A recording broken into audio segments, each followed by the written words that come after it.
Hey losers, it's me, Yashire Gaming, and you have probably seen a lot of tutorials on Skill Builder. However, they all suck, so I'm gonna make a good one. Basically, Skill Builder. Oops, like.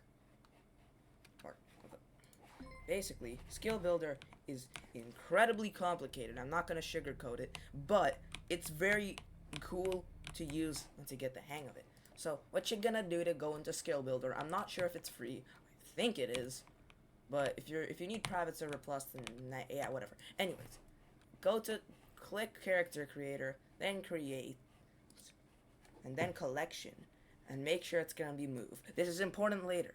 Then press Skill Builder. Now you're in the Skill Builder. It looks like very complicated, but I can explain the basics.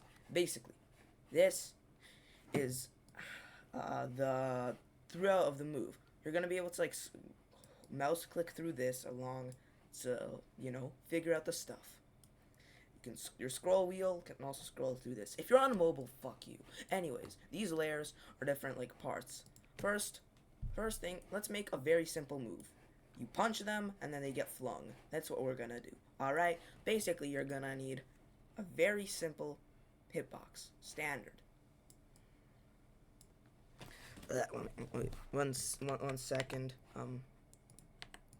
There's no fucking pause button in OBS Studio. Let me just... Okay, guys. So, this is your hitbox, right? There are a lot of settings in said hitbox. So this is the size. You can control the size with this. Anyone who's played Minecraft will know what X, Y, and Z means. And also anyone who's passed 6th grade math class.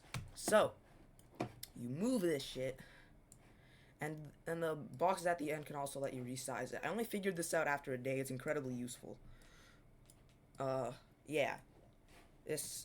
So you're gonna want the hitbox to be slightly bigger than the actual move itself, but not too big. So people don't complain. Generally, a punch hitbox, this a normal punch. That's how big it is. Maybe flatter like that. So then load. Fuck. I'm gonna close these. I was having some trouble earlier. Anyways, so it's your hitbox, right? Your hitbox will persist over 0.25 seconds.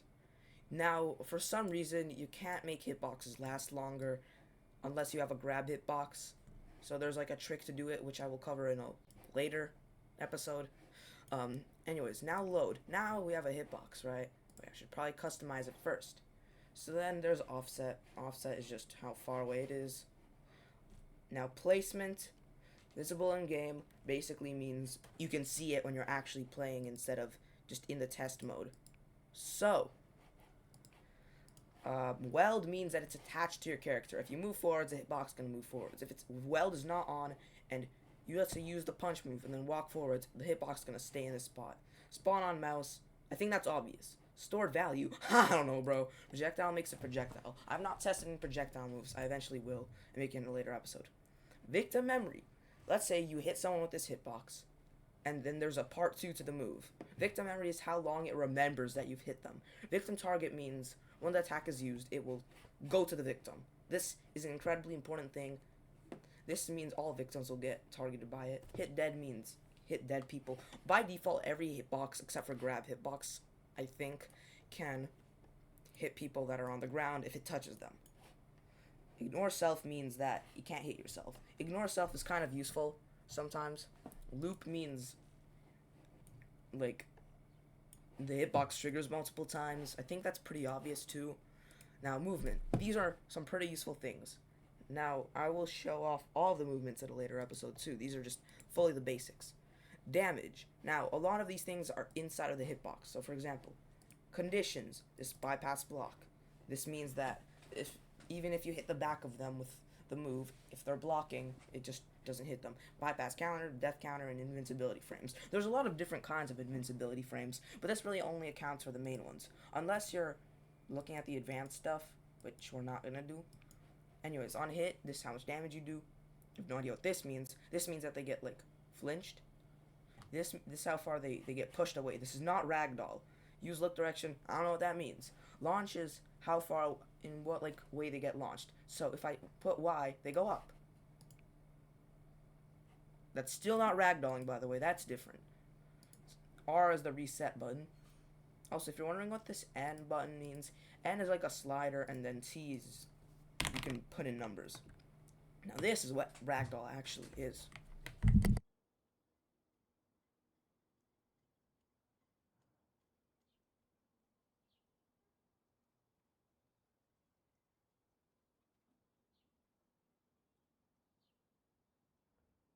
You heard nothing. Anyway, yeah. So ragdoll.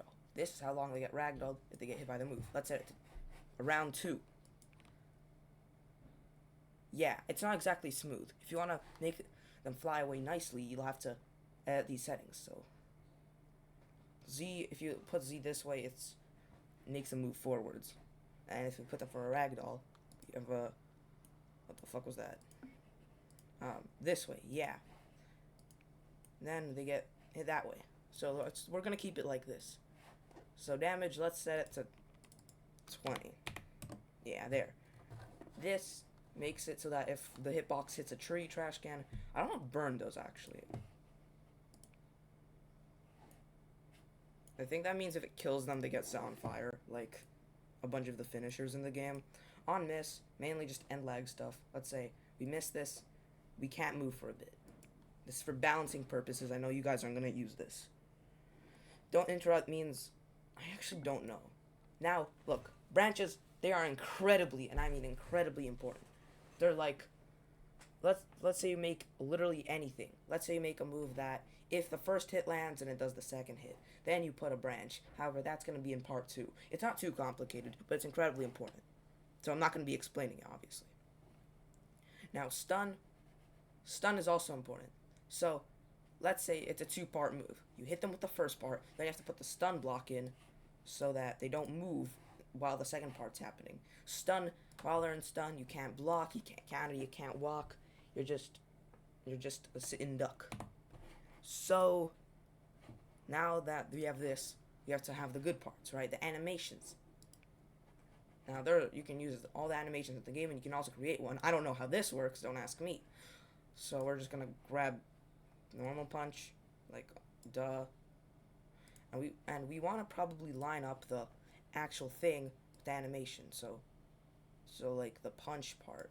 Over here, we put this thing. Wow, we have a hitbox now. Ain't that wacky? So yeah, technically you've just made a move. But we all know that moves have to have effects, or else no one's gonna care about you. So, you go over here, right? Preset meshes is literally every single animation and effect in the game, including ones that haven't been released yet. There's a lot of serious stuff, especially. So let's just not use this because I'm not going to do that. I'm going to actually show you guys the effects that they're going to be using a lot, I think. So mesh effect is like the circle effects that are throughout the entire game. They appear when you're dashing, they appear everywhere. So we're actually going to use a branch. Hit branches means if they get hit by the hitbox, this happens.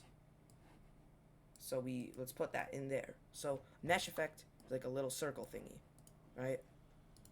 That. So we want to put this on victim target. Turn off all victims if you want. This will mean it can only hit the main target.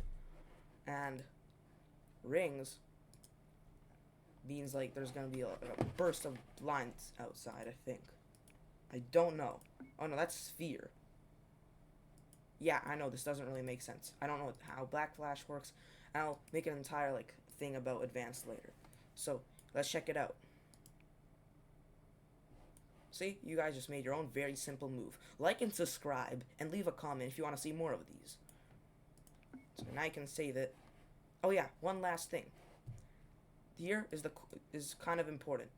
Cooldown, you can put like cooldown to. You also can name it here. Fly. Well, yeah, this is also the save button. It's probably important. These are the undo and redo buttons. I don't know. This is the This plays this only. Oh, fuck. This plays specifically this section of the move, and this plays the entire move. So yeah, that's basically it. When you leave builder, you can give yourself a move. So now you can go up to this guy, and we just made knockoff normal punch. Isn't that great? So then you can make a character with this, which you should probably be able to figure out yourself. Alright guys, Yoshi, you're out.